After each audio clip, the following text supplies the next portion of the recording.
Millions of people are desperately risking their lives to get into this country. That reality too often is lost in the U.S. politics of immigration. And for many, this is what that desperation looks like. This is video from a 2015 case of human smuggling.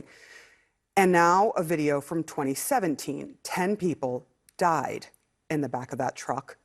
We saw a similar scene in June. 53 people died in San Antonio.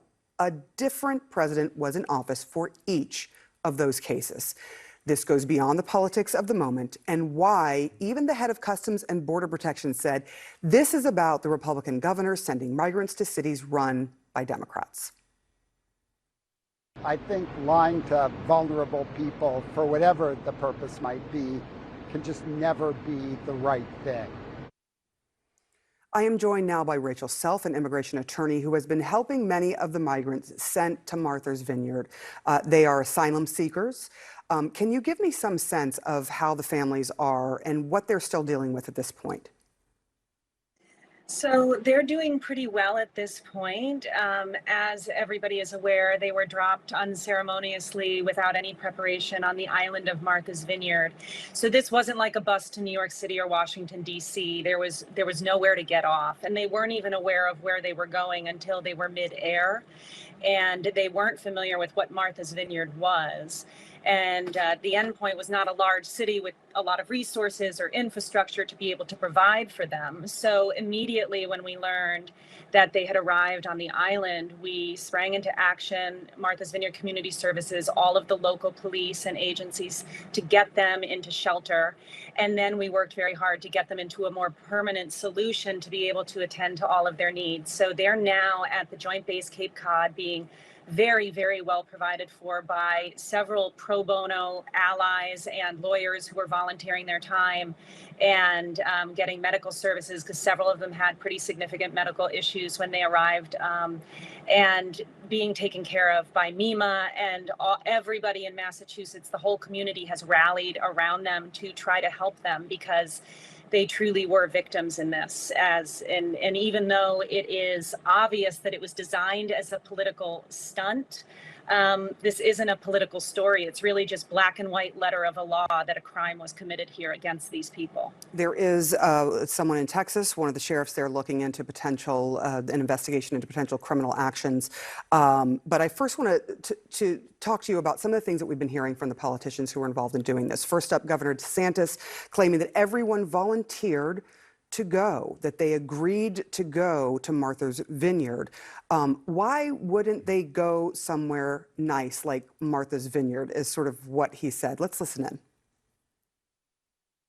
State of Florida, it was volunteer, offered transport to sanctuary jurisdictions. They were provided an ability to be in the most posh sanctuary jurisdiction maybe in the world. How do you respond to that? The most posh sanctuary jurisdiction maybe in the world? I just think it evidences just how incredibly out of touch he is with reality. Year-rounders on Martha's Vineyard, yes, there is a lot of wealth on Martha's Vineyard, summer homes for very wealthy people, but the year-round people of Martha's Vineyard are hard-working. There are many people that have to go to the food bank for their food.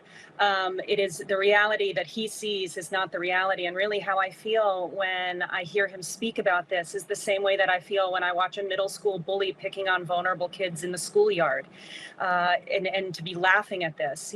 These are human beings, and the people on our island and the community feel very differently than he does. And this was either designed to be confusing, demoralizing, frightening, or maybe worse, it was designed without even thinking about them as people at all, without any consequence to what this was going to do to them, and just an interest in getting some sort of political capital or political gain. And it just really is stomach turning. I want to go to another point real quickly that the governor has been making, is that everyone signed consent forms, and in his estimation, well, they signed the consent form, so it's all okay. Here's what he had to say. They all signed consent forms to go, and then the vendor that is doing this for Florida provided them with a packet that had a map of Martha's Vineyard. So again, you hear this sort of softening of things, although we have heard from migrants there saying they didn't really know exactly what was going on. What do you make of that? These were vulnerable people in a very precarious position. And I think that the consent form isn't worth the paper that it's printed on. Saying something doesn't make it so. If I slapped a label on a pound of butter calling it fat-free, it wouldn't make it fat-free. Snake oil doesn't make your hair grow back. And you have to look at the contents. You know, you don't even need to speak Spanish and English to look at the consent form that he says people voluntarily, knowingly, and intelligently signed. To know, you just have to count the words to realize it wasn't even all translated into Spanish. And everybody has a basic idea. We all who live in this world have a basic understanding and idea of what consent means.